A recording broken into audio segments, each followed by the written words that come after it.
Morning friends, welcome to the learning link. અને આજે હું તમારી માટે લઈ આવી છું વિભાગ બી. વિભાગ બી માં જે આપણને 10 પ્રશ્ન પૂછાય છે એક એક વાક્યમાં. આપણે ચેપ્ટર દીઠ માત્ર ને માત્ર 5 જ એક એક વાક્યમાં કરવાના છે. એટલે ઓવરઓલ આખા સ્ટેટમાં માત્ર 45 એક એક વાક્યમાં જવાબ કરવાના છે. આજે હું તમને આપીશ ભાગ 1 આંકડાશાસ્ત્રના 4 ચેપ્ટરના માત્ર ને માત્ર 20 જ પ્રશ્ન. આ 20 પ્રશ્ન કરીને જજો એટલે એમાંથી તમને 4 આવી જશે, કારણ કે બીજા જે છે એ ભાગ 2 માંથી કરવાના છે, રાઈટ? તો આપણે સ્કોર કરવાના છે સેક્શન બી માં 10 માંથી 10. ચલો તો અત્યારે આપણે જોઈ લઈએ ચેપ્ટર 1 અને ચેપ્ટર 2 ના એક એક વાક્યમાં જવાબ. સૌથી પહેલા આપણે જોશું સુરેખ સહસંબંધના, જેમાં એક પ્રશ્ન એવો પૂછી શકે કાર્લ પિયર્સનનું મૂળભૂત સૂત્ર શું છે? તો સૂત્ર છે કોવેરિયન્સ ઓફ xy sx ગુણ્યા sy. પછી જો rxy નું મૂલ્ય 0.8 હોય તો r -x અને y નું મૂલ્ય કેટલું થાય? તો જો આના માટે તમને એક ઓલો ગુણધર્મ એનો આવડવો જોઈએ. બંનેમાંથી એકનું ચિહ્ન બદલાય તો r નું ચિહ્ન બદલાય છે. બંને ચલનું ચિહ્ન બદલાય તો r નું ચિહ્ન બદલાતું નથી. અહીંયા જો x છે એ પ્લસ હતા, અહીંયા માઈનસ થઈ ગયા, મતલબ x નું ચિહ્ન બદલાઈ ગયું.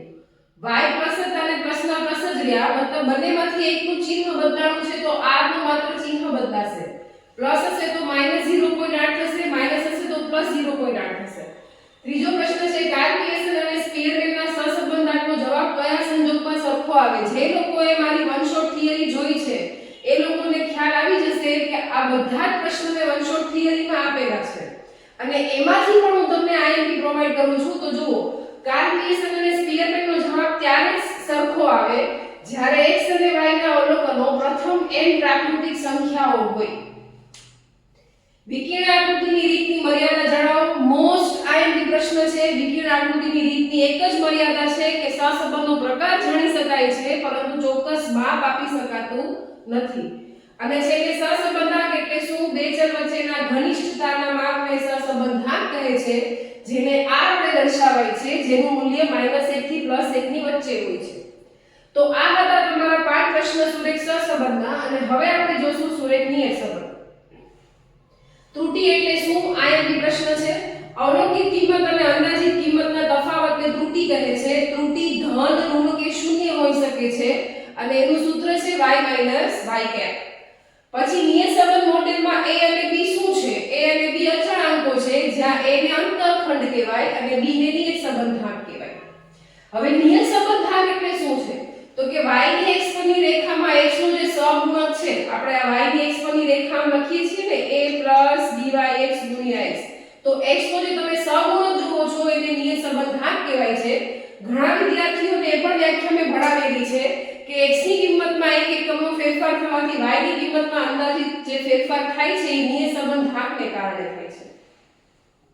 માપના પરિવર્તનથી જો x અને y બંને ચલની કિંમતો બમણી કરવામાં આવે, એટલે x અને y બેને ડબલ કરી દઈએ તો નિયત સંબંધાંક એટલે કે dyx ની કિંમત બદલાશે? તો જવાબ છે ના.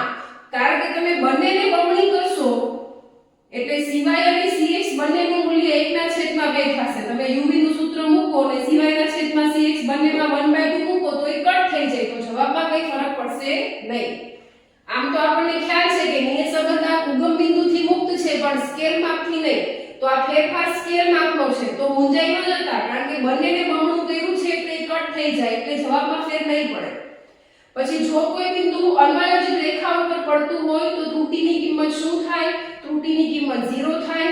આની જગ્યાએ જો એવો ક્વેશ્ચન પણ કરે ને છોકરાઓ કે બે ચલ વચ્ચે સંપૂર્ણ સુરેખ સહસંબંધ હોય તો ત્રુટિની કિંમત શું થાય? તો એમાં પણ ત્રુટિની કિંમત 0 જ થાય.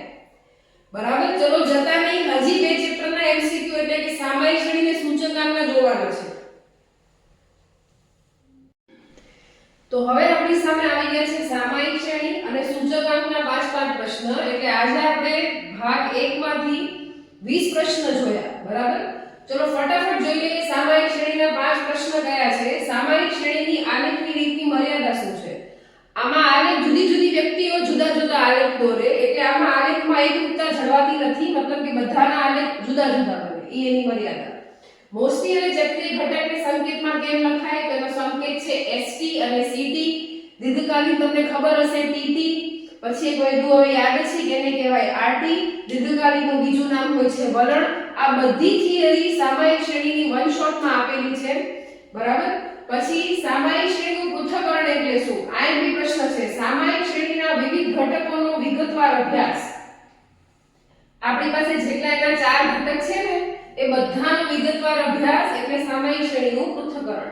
કયા ઘટકોને કારણે ચલની કિંમતોમાં અલ્પકાલીન વધઘટ થાય છે? મોટાભાગના છોકરાઓ ભૂલ ખાઈ જાય છે. ધ્યાનથી સાંભળજો. અલ્પકાલીન વધઘટ છે 3 ના કારણે, મોસમી, ચક્રીય અને યાદચ્છિક. પણ જો નિયમિત વધઘટો પૂછે તો એ 2 છે, મોસમી અને ચક્રીય. સામાયિક શ્રેણીનું યોગનીય મોડેલ છે TT + ST + CT + RT. આ છે વલણ, આ છે મોસમી, ચક્રીય અને યાદચ્છિક. નેક્સ્ટ હવે આપણી સામે આવે છે સૂચકાંકના 5 પ્રશ્ન. ભાર એટલે શું? તો કે વસ્તુને તેની મહત્વના પ્રમાણમાં આપવામાં આવતો આંક એને ભાર કહેવાય. ભારના 2 પ્રકાર હોય છે, સ્પષ્ટ ભાર અને ગર્ભિત ભાર. સ્પષ્ટ ભાર દેખીતું હોય, માપી શકાતું હોય, સંખ્યામાં દર્શાવી શકાતું હોય. ગર્ભિત ભાર આનાથી વિરુદ્ધ હોય છે. સ્પષ્ટ ભાર ભાર આપવાની પ્રત્યક્ષ રીત છે, જ્યારે ગર્ભિત ભાર છે ભાર આપવાની પરોક્ષ રીત છે. બરાબર. પછી આવે છે સૂચકાંકના અગત્યના પરીક્ષણોના નામ જણાવો. આજના વર્ષ માટેનો આઈએમપી પ્રશ્ન મારી દ્રષ્ટિએ મને લાગે છે કે આ હોવું જોઈએ. કાળ વિપર્યાસ પરીક્ષણ અને પદ વિપર્યાસ પરીક્ષણ. આ પરીક્ષણનું સમાધાન કરવાના કારણે જ ફિશરને આદર્શ સૂચકાંક ગણવામાં આવે છે. આધાર વર્ષ એટલે શું? ચાલુ વર્ષની ચલરાશિની કિંમતને તમે જે નિશ્ચિત વર્ષની ચલરાશિની કિંમત સાથે સરખાવશો તે નિશ્ચિત વર્ષને આધાર વર્ષ કહે છે.